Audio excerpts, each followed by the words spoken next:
Bernard Généreux, député fédéral, Montmagny, Lillec, Kamouraska, Rivière-du-Loup. Bon matin. Oh, que je vous entends faiblement. On va faire le nécessaire ici de notre côté. Alors, Bernard, comment ça va? Ça va très bien. Ça va très, très bien. Est-ce que tu m'entends mieux? Oui, ça va mieux, mais on va ajuster de notre côté également. OK. Est-ce qu'on est en vacances, monsieur le député? En fait, comme ci, comme ça, là, j'ai pris 3 jours la semaine dernière. En fait, au début de la semaine, lundi, mardi, mercredi.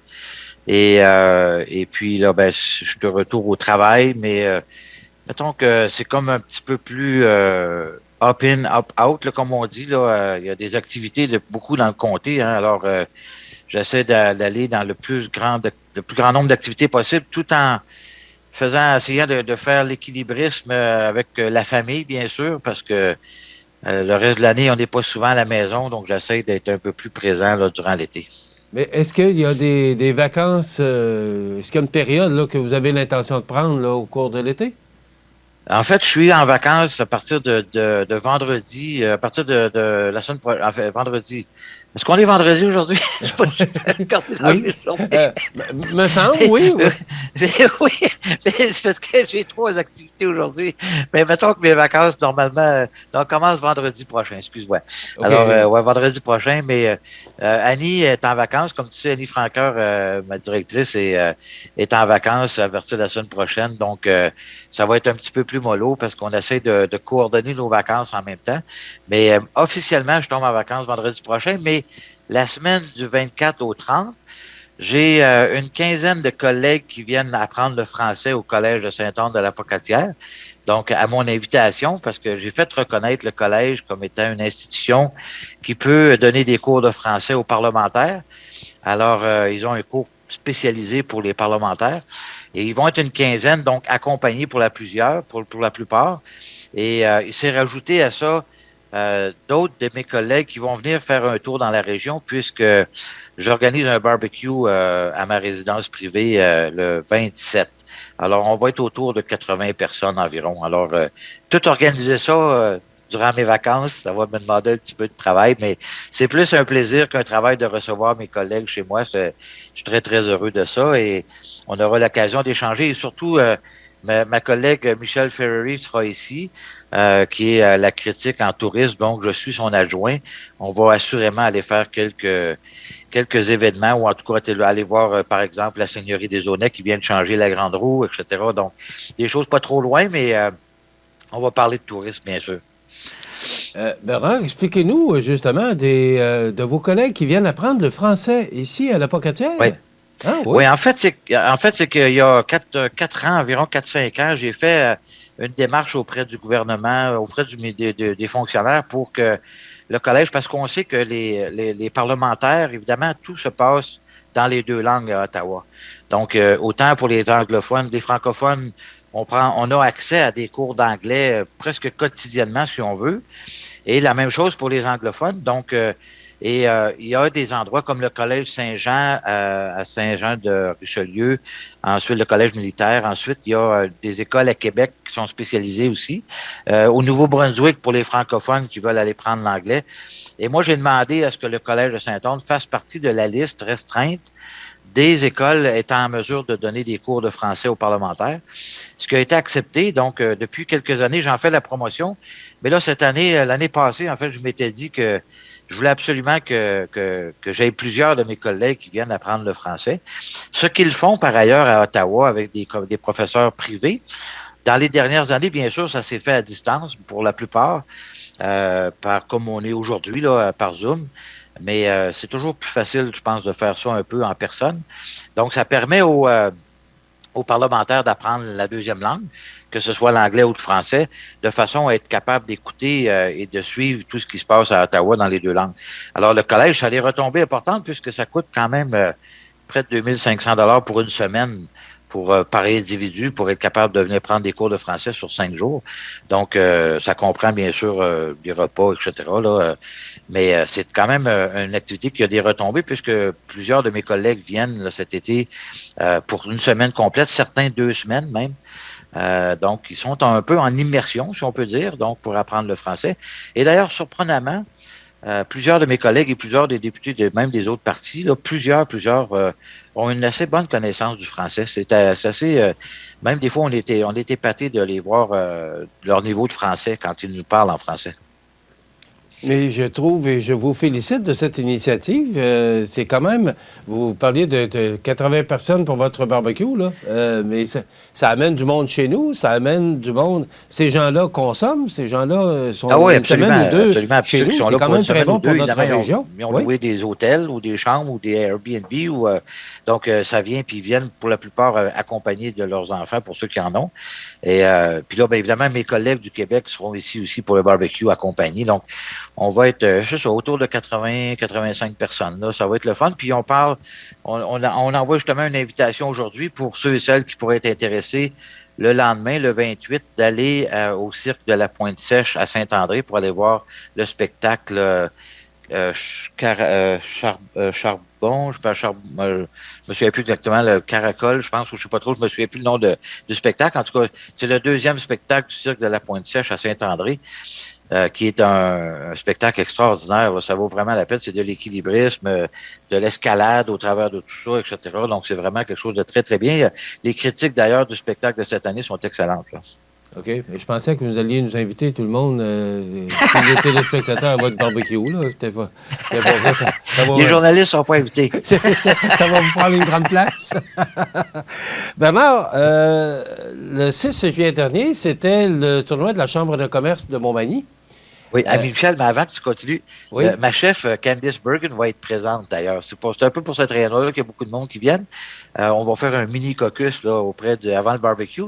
Mais je l'amène aussi visiter Premier Tech à Rivière-du-Loup et Novica à la Pocatière dans la journée du 27, là, durant que les autres vont préparer le barbecue. Moi, je vais m'occuper de ma chef et je vais être accompagné probablement de Luc Berthold, qui est le chef adjoint actuellement chez les conservateurs. Donc, on va aller visiter ces deux organisations-là.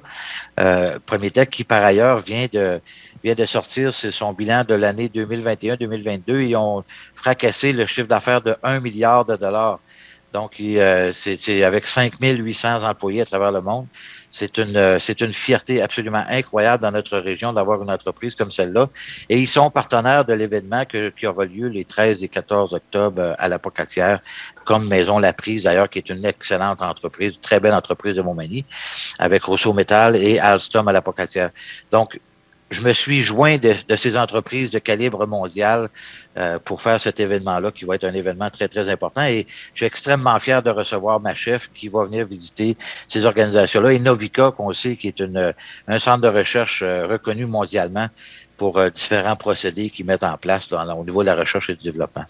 Quelle belle entreprise, Premier Tech. Hein? En tout cas, absolument. Absolument. C'est vraiment phénoménal. Parce que cette entreprise-là a grandi d'au moins 10 à 15 par année depuis les 25 dernières années. C'est incroyable. Par le biais d'acquisition, mais aussi de croissance organique là, par rapport à leurs produits qu'ils ont développés.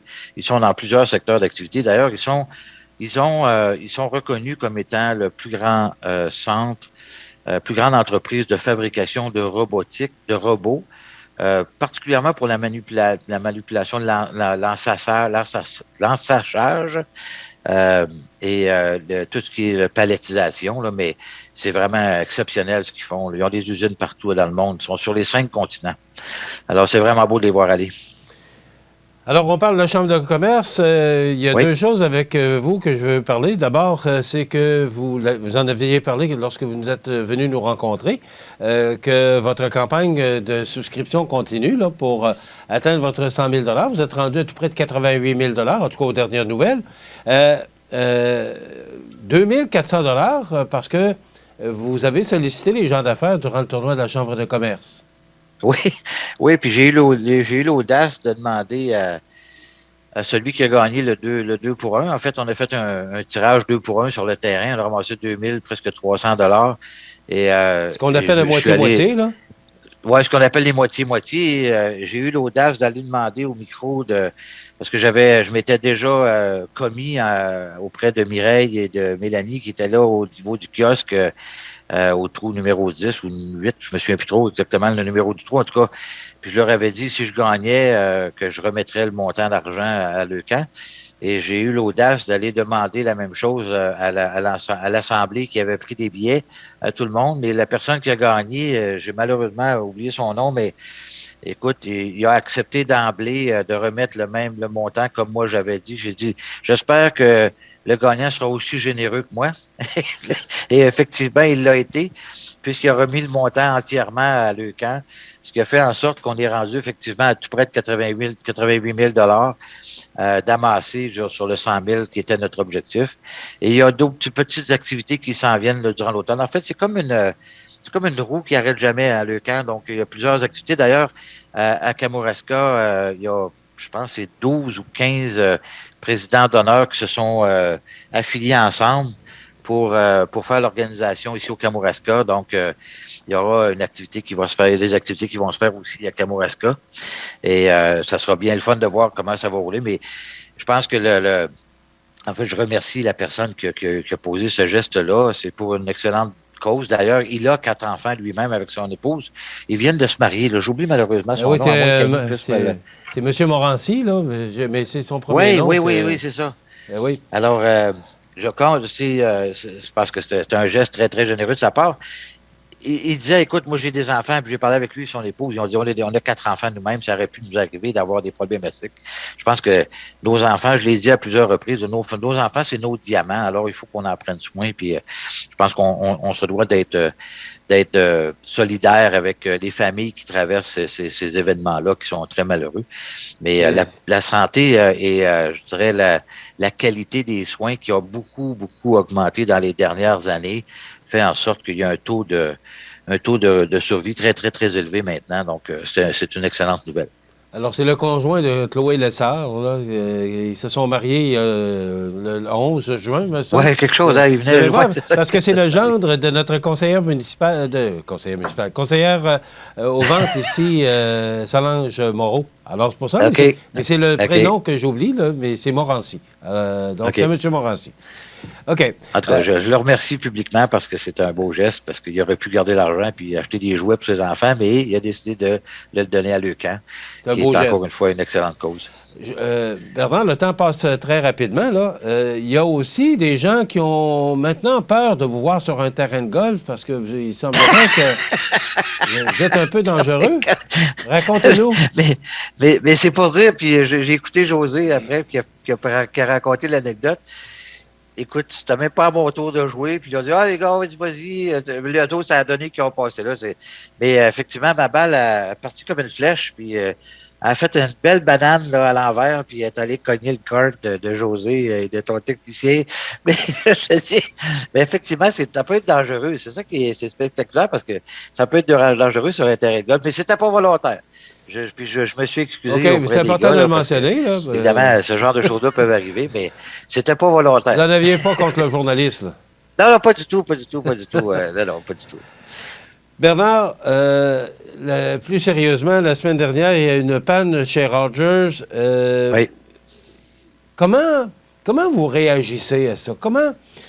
On sait que le ministre Champagne demande des comptes. Oui. Et d'ici la fin du mois d'août, là, il demande à tous les propriétaires ou les diffuseurs ou les compagnies comme Vidéotron, Bell et autres, là, de pouvoir trouver une solution pour que si jamais ça se reproduit, qu'une autre compagnie de câbleau de distribution puisse prendre le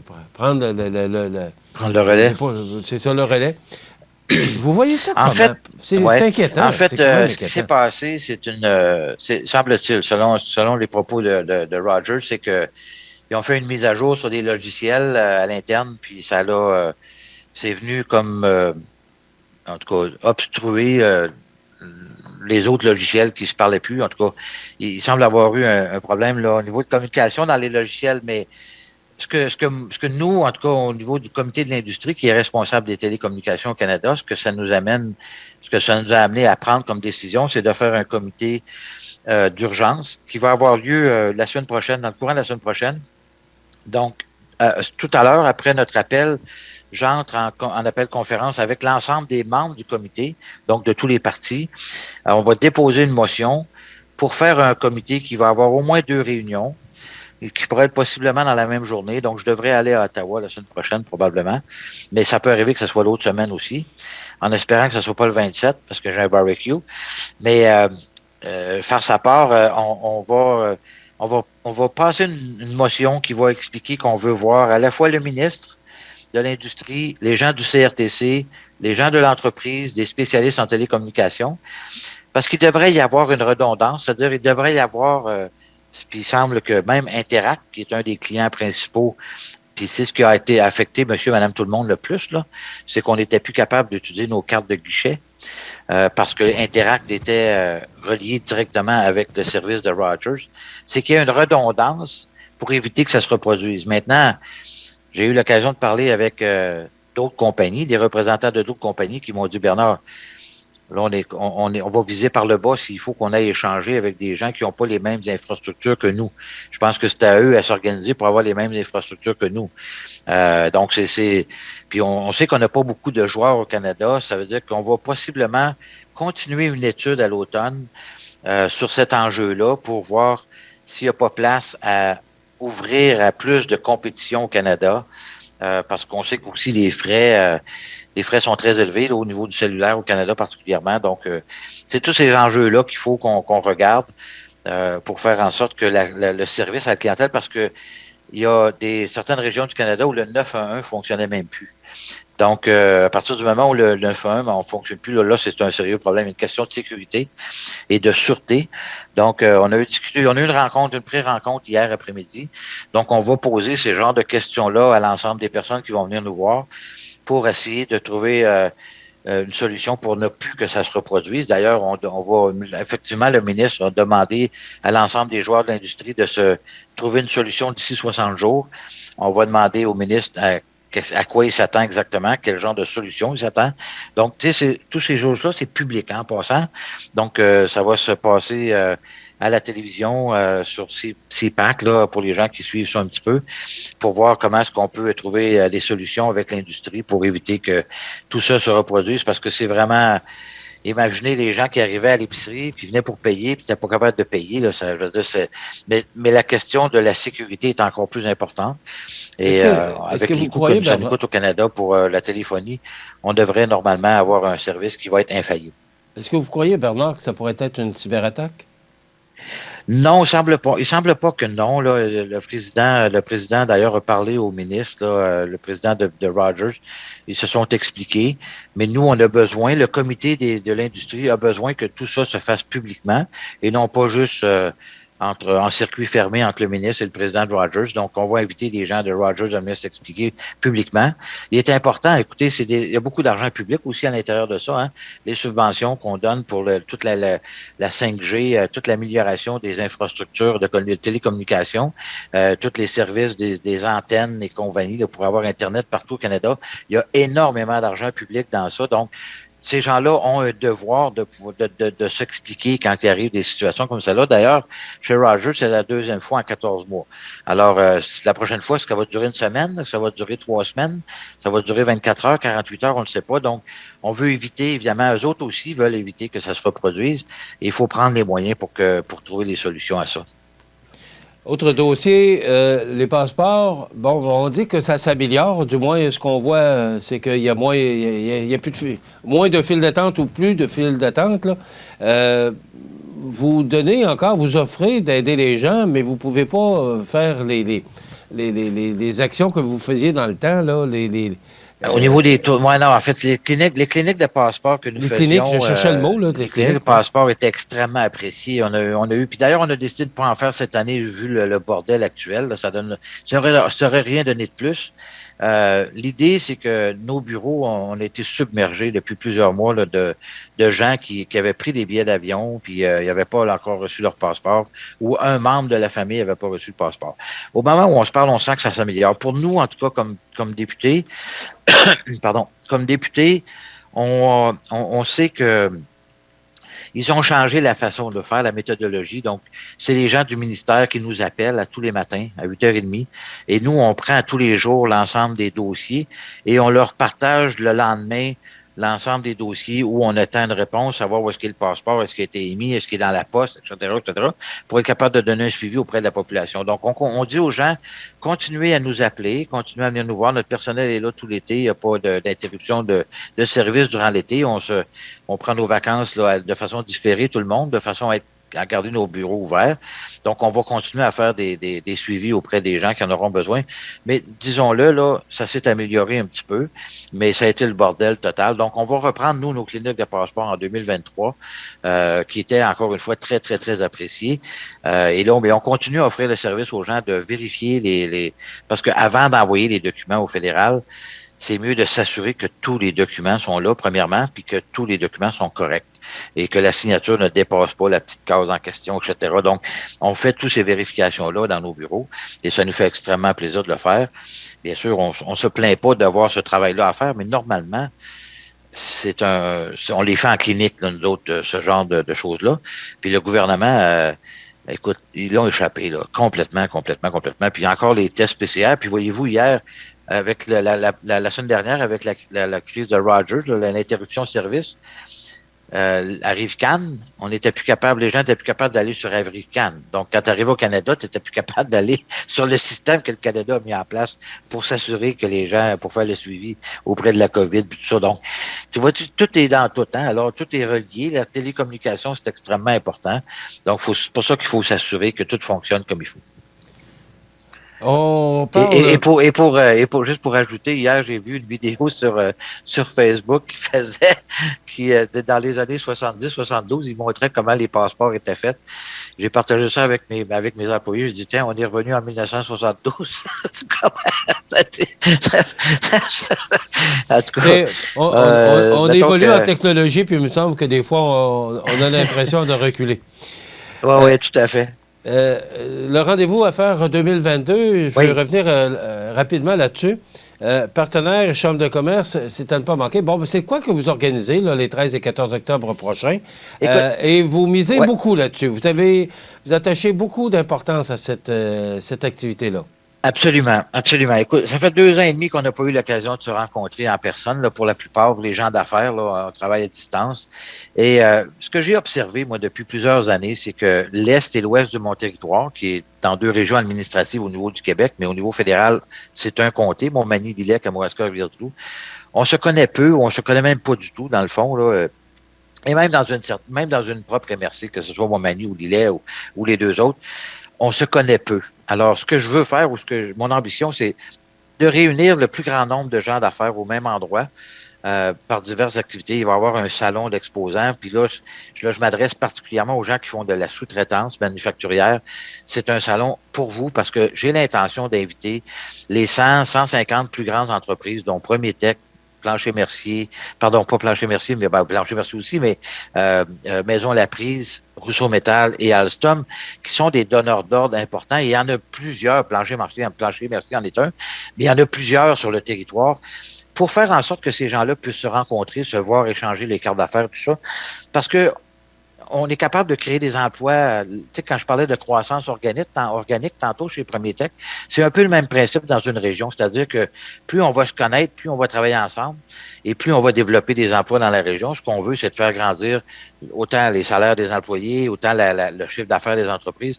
Tout ça, ça se fait de façon collaborative. Il faut qu'on travaille ensemble, mais encore faut-il se connaître. Et le problème, c'est qu'on se connaît peu. Alors, c'est mon ambition. Et là, hormis les 4 partenaires que je viens de vous nommer, là, j'ai d'autres partenaires qui se sont ajoutés, là, le CN, Air Canada, Bell, TELUS. Moi, je fais des demandes là, à tout vent, puis on va avoir des conférenciers parce qu'il va y avoir 4 repas, là, jeudi midi, le jeudi soir, le vendredi matin, le vendredi midi. J'aurai des spécialistes, mais aussi des têtes dirigeantes d'organisations de haut niveau comme la BDC, la Caisse de dépôt du Québec. J'espère avoir le ministère des Finances, Québec, mais l'élection au Québec aura lieu là, 10 jours avant. Je ne suis pas sûr que le Conseil des ministres sera nommé, mais on va inviter le premier ministre du Québec, si c'est possible qu'il vienne. Donc, on veut vraiment faire un événement majeur. Et ce qu'on va vouloir, c'est que les entreprises fassent sortir leurs employés des achats, de la production, des ressources humaines pour venir voir l'ensemble des gens qui seront sur place, pour être capable de partager tout le monde ensemble. Et vraiment, je vais inviter personnellement l'ensemble des plus grands employeurs de la région pour qu'ils viennent voir le salon, pour qu'ils viennent échanger tout le monde ensemble. Et même les dirigeants des grandes entreprises ne se connaissent même pas, là. Donc, on peut partager. Le partage, là, c'est l'essence même de la réussite dans la vie. Donc, il faut qu'on soit capable d'échanger les gens les uns avec les autres, les dirigeants d'entreprise, les bons coups, les choses qu'on fait, parce que on aura entre les repas dans la salle communautaire en haut des conférences sur l'emploi, sur les financements. On aura différents acteurs qui vont être là. J'attends le représentant des chambres de commerce qui vont venir faire un discours, aussi le Conseil du patronat du Québec. Écoute, j'invite là toute la gamme d'invités possibles, puis on va tous leur trouver un petit endroit pour être capable de faire un speech. Il va y avoir des conférences très, très intéressantes là, qui vont se donner, en plus des 4 repas où il y aura des orateurs là, de haut niveau qui vont venir. Puis on essaie aussi d'aller vers le national, c'est-à-dire d'aller vers des outils de communication que sont la presse et compagnie pour les attirer chez nous, même RDI Économie. Donc, pour faire vraiment... Puis on va miser, bien sûr, sur vous, là, Michel, au niveau régional, pour parler de cet événement-là de façon très importante. Et ceux et celles qui cherchent des employés ou qui ont des postes d'ouverts pourront en faire la promotion, bien sûr, aussi. C'est pas un salon de l'emploi, mais indirectement, ça va toucher à ça aussi. C'est inévitable. C'est l'enjeu numéro 1 actuellement. Vous voyez grand. Il reste 1 minute et demie. Vous voyez grand. Et c'est une belle occasion, vous le dites, de pouvoir rassembler. Et c'est un peu dans votre ADN. Vous êtes un rassembleur. Absolument. Puis, sincèrement, je le fais vraiment de grand cœur parce que moi, je suis entrepreneur, comme vous savez, depuis 30 ans maintenant. Puis, c'est ce qui crée, je dirais, tu sais, pour qu'on puisse partager, comme avec Leucan. Le meilleur exemple, c'est Leucan. Écoute, j'ai appelé, puis avec Jean-Philippe, on est allé chercher des donateurs, là, puis on a sollicité des gens, mais les gens qu'on sollicite, souvent, c'est des gens d'affaires.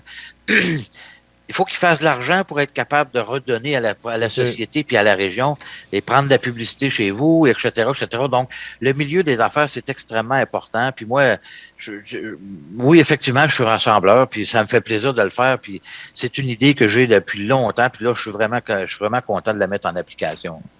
Bernard, c'est tout le temps qu'on a, c'est terminé parce que il reste 30 secondes. Je vous remercie, je vous souhaite de belles vacances et on se reparle au mois d'août. Merci beaucoup, Michel. Bonnes vacances à toi et bon été à tous tes auditeurs. Merci beaucoup. Merci, Bernard. Bernard Généreux, député fédéral, notre député dans Montmagny, Lillec, Kamouraska, Rivière-du-Loup.